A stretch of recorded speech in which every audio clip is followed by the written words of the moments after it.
So we have been talking a lot about posture. One of the things we really hit on was knee pain and just how having bad posture and a couple of things with muscle imbalances, how that can really impact your knee pain. And luckily, it sounds like a hard thing to fix, but really super easy. One of the things you might do is go do some squats, learn how to do a barbell squat or just learn how to sit down on a bench and standing up.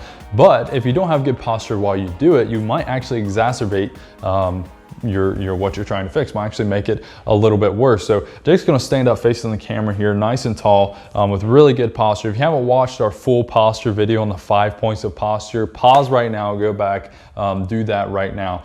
So our feet are tight in the ground. Remember, that's the first point. Knees are rotated out, hips are level, chest is up nice and tall, and shoulders are behind our ears. So he's gonna go down. Jake knows how to do a squat. We have to know how to do a squat, nice and controlled. And as you can see here, the knees are nice and lined up with the toes and the hips. Everything is in line. If he had a barbell on his back, it would be centered right directly in the middle of his foot, and then go ahead and stand up. All this weight is perfectly balanced, quads, hamstrings, glutes. That's good. So face that way, show us a good squat from this direction. So again, up nice and tall. And again, if we had a barbell on his back, you would see it would cross right down through the middle of his foot. That means he is perfectly balanced. And then whenever we stand up, what's gonna happen? The weight's gonna stay on both his heel and the front of his foot evenly, which means his glutes, hamstrings, and quads are all working together and supporting his knee in a balanced way. So what would happen? Go into bad posture for me. So how most people stand, you take a barbell on your back. Go ahead and act like you have a barbell on your back here. So kind of rounded forward already. As you can see, if there's a weight coming down this way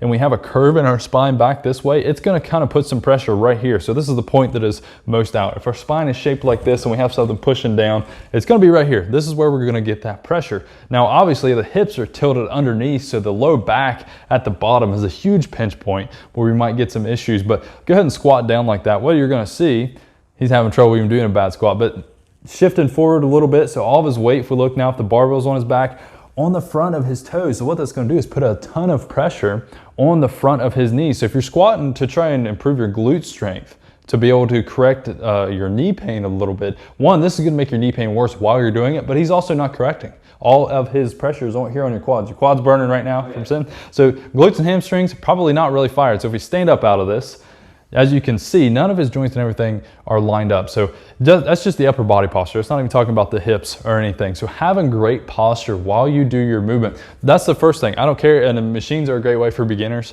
If you have good posture and control, you're gonna be totally fine. Let's show good and bad control as well. So go ahead and good posture, nice and good control. So we're gonna come down nice and controlled and slow. And at the bottom, Jake decides when to stop. All this tension is on the muscle still. He owns every inch of his body weight or whatever weight is on him, and then he's squeezing those muscles to come up. So go ahead and stand up, and all that tension stayed on the muscles of his legs. His back is nice and tight, his core is braced. None of that tension transferred to the joint. Now go ahead and squat down super fast. What you're gonna see at that bottom inch, when we go ahead and come back up real fast, do a couple real quick. That kind of slingshot motion. At this bottom 2 inches of his squat, right there, boom, it is hitting the knee, all the weight. So if he has this is just body weight, probably doesn't feel very good.